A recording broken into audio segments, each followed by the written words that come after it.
ಮರ ಒಂದು ಬೆಳೆದಿದೆ ಬಾನಿನೆತ್ತರ,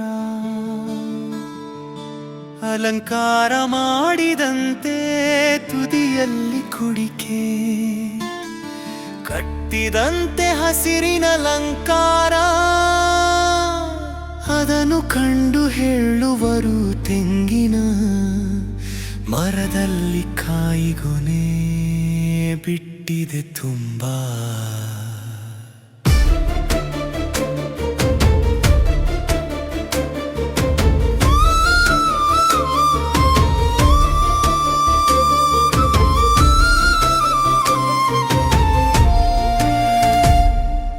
ಕುಡಿಯಲು ಎಳನೀರು, ಪೂಜೆಗೆ ಕಾಯಿ ಫಲ, ಅಡುಗೆಗೆ ಒದಗುವುದು ಕಾಯುತ್ತಿರಳು ಒಣಗಿಸಿ.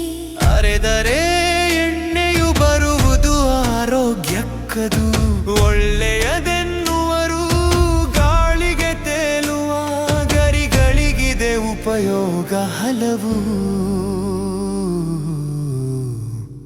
ಕಲ್ಪವೃಕ್ಷದ ಬಲು ಬೇಡಿಕೆಯ ಚಿಪ್ಪು ಕಾಂಡ ಬಳಸಿ ಮಾಡುವರು ಗೃಹ ಉಪಯೋಗಿ ವಸ್ತುಗಳ ಅಲಂಕಾರ.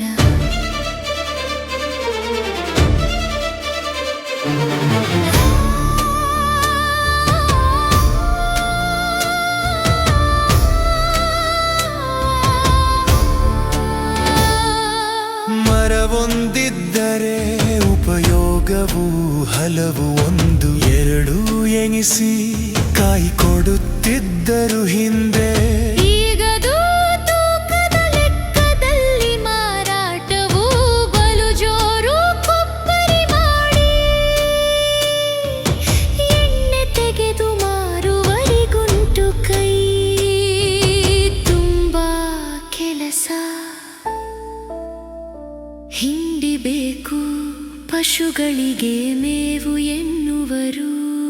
ತೆಂಗಿನ ಮರಕ್ಕೆ ರೋಗಗಳು ಹಲವು ಕೊಡುವರು. ಅದಕ್ಕೂ ಮಕ್ಕೂ ಎಲ್ಲರಿಗೂ ಬೇಕು ಎಳನೀರು ಬೀದಿ ಬೀದಿಯಲ್ಲಿ ಮಾರುವರಿಗಾಗಿ.